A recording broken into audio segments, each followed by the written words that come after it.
work of E.J. Gold and his radios that he builds, which people wear around their necklaces, on a necklace, as a kind of amulet. I took off a few months ago in the research of radio fields, crystal radios, energy, capacitors, and things of this nature to understand and perhaps build a device that would allow to help facilitate contact with interdimensional civilizations, races, deceased people, whatnot. And I was drawn and pulled to the work of E.J. Gold, who's on the internet with his quantum crystal radios. So I'm going to promote that here just for a minute. The initial experiments were of small crystal radios, variations of his projects. I don't intend to sell them or copyright that in any way at all. I began building crystal radios, exploring the different kinds of antennas that can be made, the different kinds of variations of this. This contains a crystal radio, different kinds of quantum antennas. This is a variation of a space-time antenna, variation of Bashar's idea, not quite the way Bashar did it, described it, as you can see. This is not with the cones inside each other. They're touching at the end, and the wire connects the two. These are two cones manufactured and then glued into one in this sense. There have been different experiments I've been conducting on different kinds of crystal radios using silicon dioxide crystals, Zener diodes, and germanium diodes. Very high quality. I managed to get a hold of an extremely old set of signal diodes, this kind here, called the BTH GJ3M series, which I don't manufacture anymore. These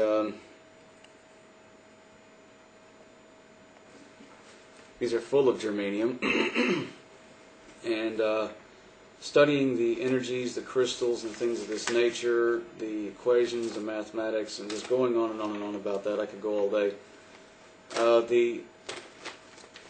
I then got interested in Nikola Tesla's work in his spirit radios and quantum research. If in fact he was involved in quantum research, I don't know. It looks like he was. And I began to build spirit radios. I began to build variations of them, different designs of them.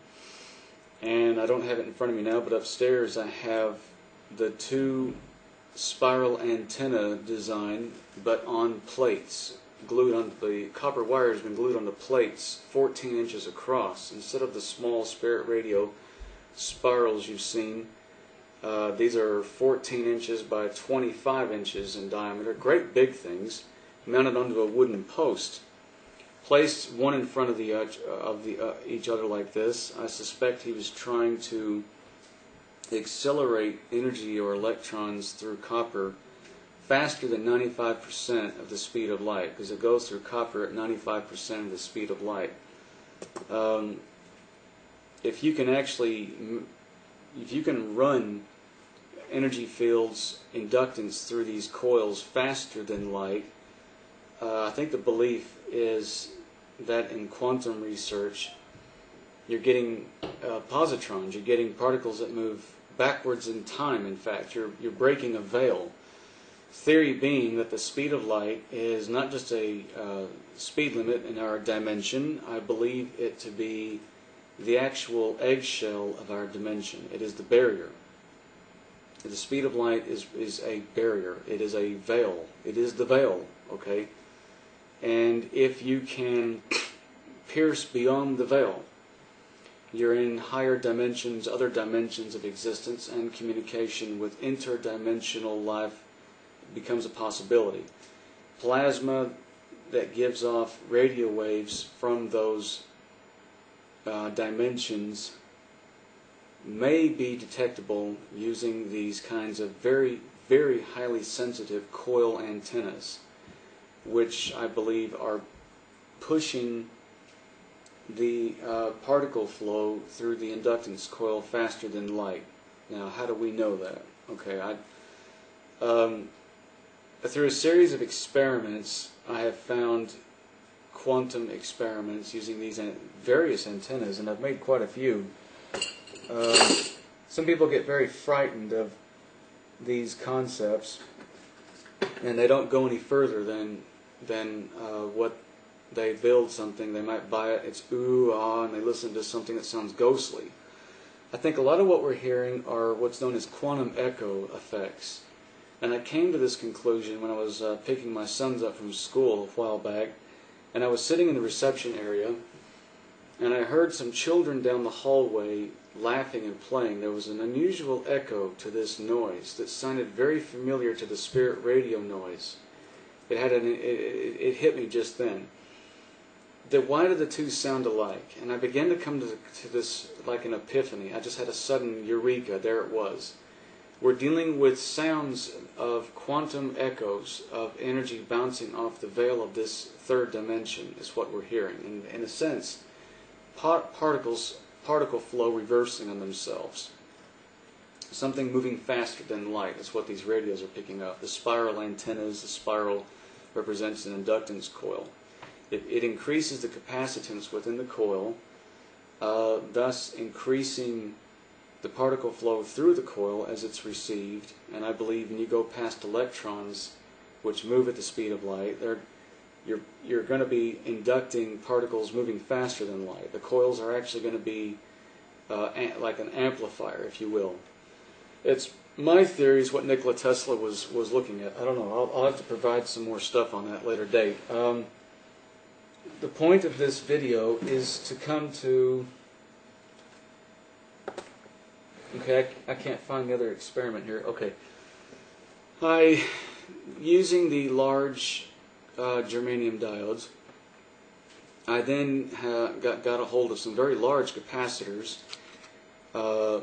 blue ceramic disc capacitors like in this experiment here that are very high, many thousands of volts, very, very high voltage. And I began building a crystal radio using a toroidal transformer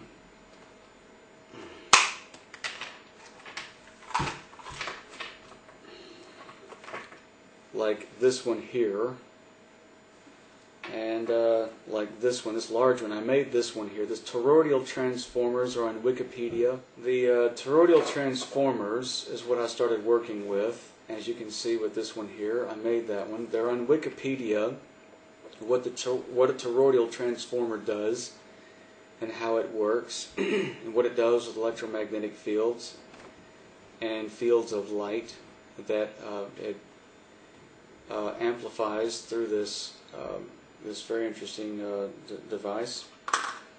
And I then began to hook it up to the diodes and built a crystal radio using that as I'm again using very large, very powerful capacitors for this experiment. And I put all this together, this very, very, very powerful crystal radio, and I don't know, feeling called, I guess, just being drawn to do it. I took one of my son's toys, which was out of a gumball machine, which was a plastic ball that I happened to come across, and it's about this size, a couple of inches diameter, and I put this very powerful quantum type crystal radio with a toroidal transformer as its antenna inside, using a ferrite core, by the way, inside the plastic ball. And this is the device here. The device is then covered in copper wire, as you can see. There's the crystal radio inside. And here's the copper wire, 20 gauge copper wire around it. And there you can see the toroidal transformer inside it.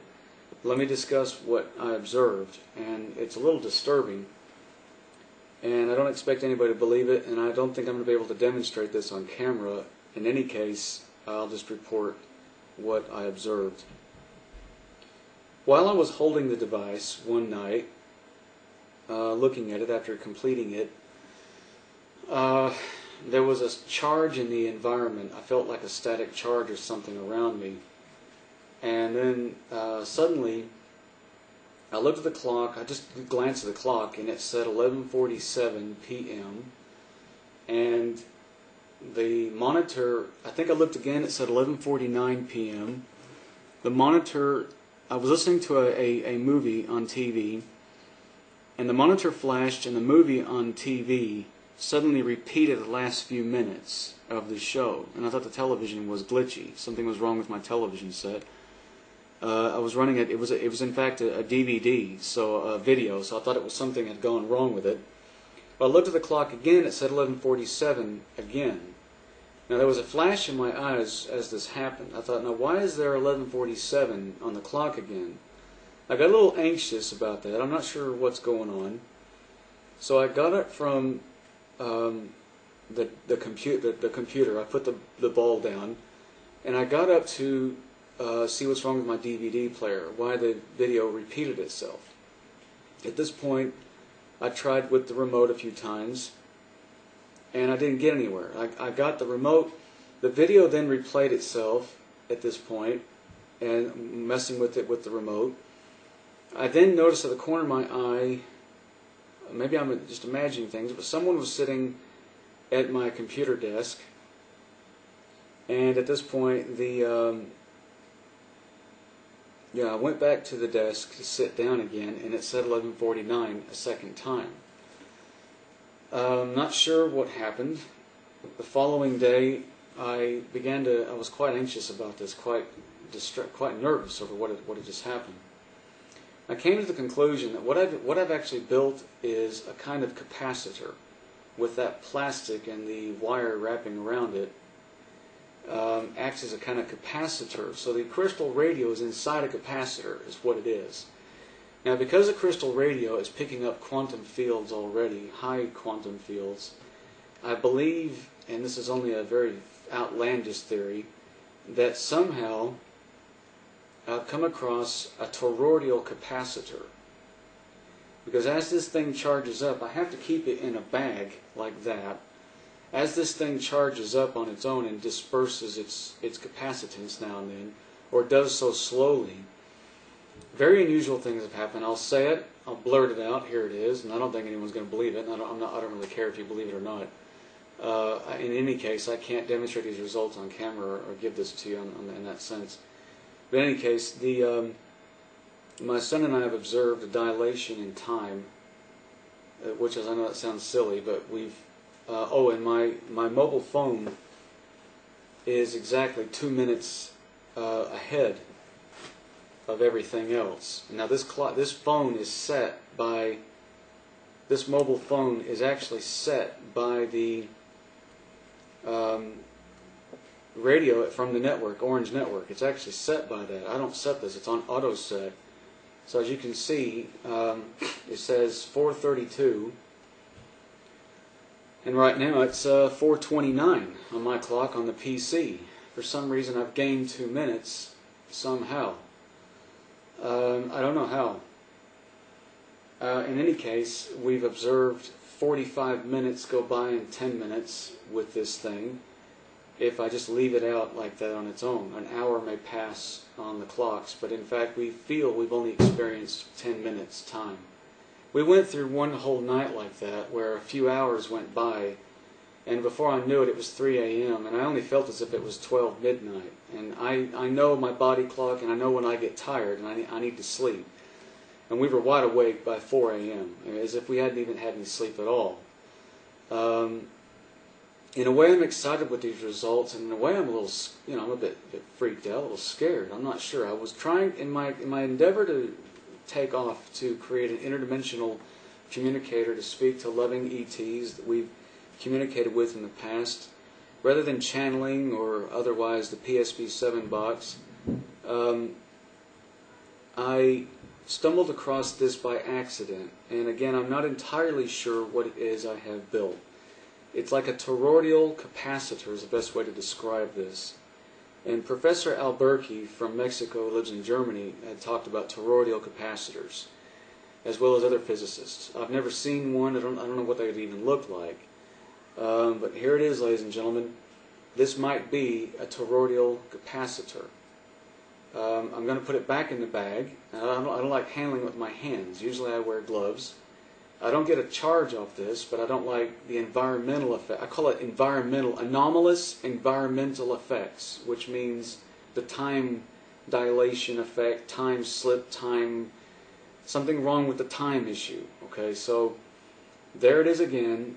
Very, very, very powerful crystal radio sunk inside of this plastic ball with wire wrapped around it using a hot glue gun. This is a very beautiful little device put together.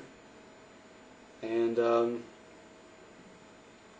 you think I'm putting some heavy stuff out there. You try being me sitting in this chair and trying to explain to yourself what happened to those 2 minutes a few weeks ago. And it wasn't something I intended to build. It was any kind of a damn time machine. I just took off to try to build a communicator to aid and facilitate, help people in the medium contact with loved ones and the ET, the loving ETs people connect to and I connect to. In my attempt at using devices and technologies and reaching Benico, the one I love very dearly, who loves me, I've ended up building some kind of a time machine. I don't know, and that's a pretty wild thing to assert. The only evidence I can provide for that is, of course, a ball that has wire wrapped around it and a crystal radio on the inside. Now, if you say that's impossible, Jason, it takes a lot of energy to build any kind of time machine, let me remind you that of the story of how the universe works. There's two ways to go about this, as you already know in science.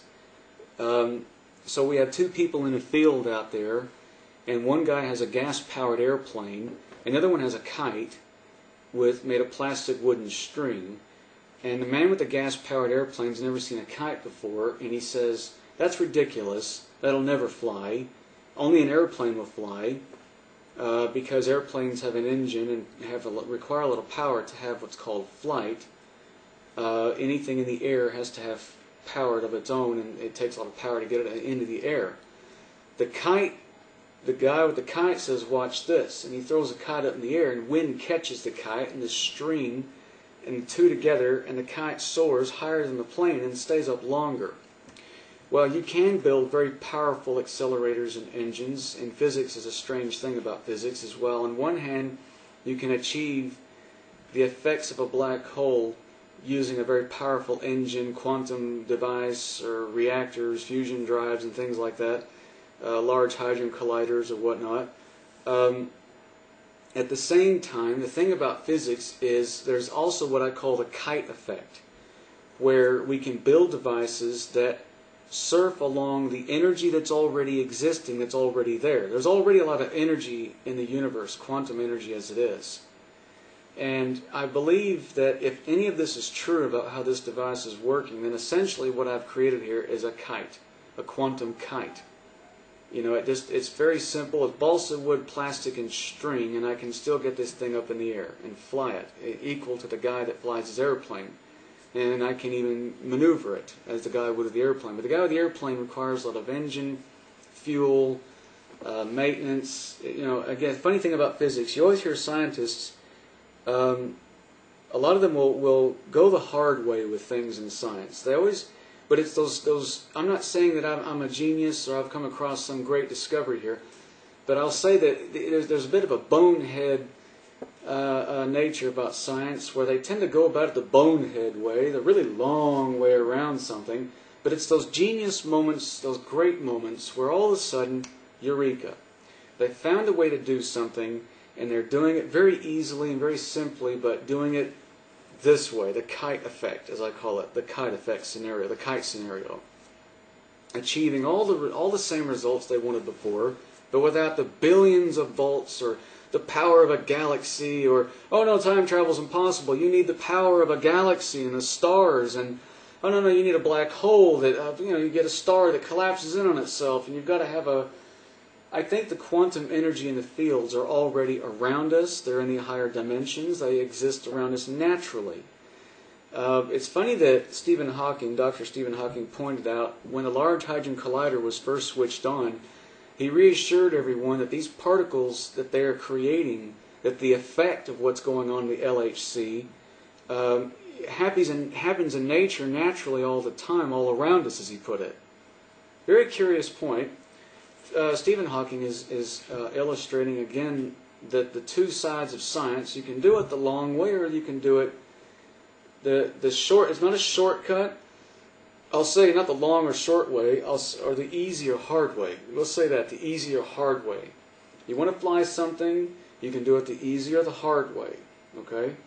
People can get onto a glider and fly just as easily as someone in a powered plane with an engine and needs a lot of maintenance. You got to the moon using gravity, Newton's laws of gravity. You had an engine that got you off the Earth, but then it was the gravity that pulled him to the moon and got him back home. Because the fields are already there. I think that if this thing is working, and it is working, then obviously a great deal of caution has to be taken with it, whatever it is. And in any case, it could maybe just, again, it just reminds me of the two sides of science, that you can go the bonehead way about it, which requires a lot of, horrendous amount of power. I think it's wonderful that SETI's listening for extraterrestrial life out there. But again, I'm not calling them boneheads. I respect these scientists, but they're using billions of dollars and giant receiver dish listening for signals in deep, deep space. You might get a radio signal that comes back to you at some point in your lifetime. The interdimensional radio research of the PSB-7 boxes suggests when you're sweeping the FM dial, you're modulating the modulation signal. As you already know, radio circuits modulate signals that get into the circuit themselves. When you sweep the dial at high speed, I have a theory, the radio is creating its own plasma field, which is then essentially modulating the modulated frequency of every station you're sweeping. In a sense, bursting past the speed of light, again, past 95% of the speed of light through the coils and the wire, achieving the same effect as what Nikola Tesla was attempting to do with his spirit radio. Now, I'll have to back that up with equations at some point, what I've just said, but I think that's how the sweep radio, the PSB-7, is working, and why you're able to hear voices come through that say, we're aliens, here we are. Yeah, if there's life in other dimensions, it's going to be much closer to us but further away, and it's easier to contact than waiting 1,000 years for someone to send a radio signal with a satellite dish the size of the moon. So again, like I said, you can go about it one way or the other in science. If you don't, why people politically want to believe it's only going to be working if it came from $1 billion project the size of Mount Everest, as opposed to someone who come up with something that they just built in their laboratory in their home from their own research.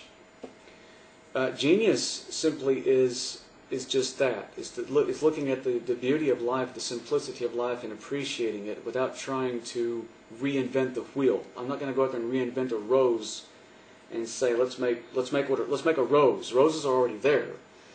I'm just going to grow different kinds and varieties of roses. You can go to a laboratory and create roses from scratch if you want to, and spend a lot of money and time, and you may get a rose.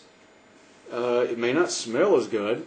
Well, good luck on that, guys at MIT, and gentlemen, ladies, and scientists listening to this. Have a good life. But in any case, I'm getting some results. You don't have to believe that.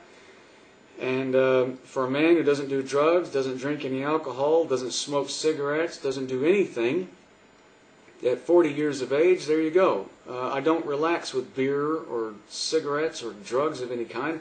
My message to everybody is, Love and peace. I love you all, and stay clean and sober, and keep using your mind. Your relaxation should be using your mind, not looking for a chemical additive or some sexual outlet. Thank you very much. I love you.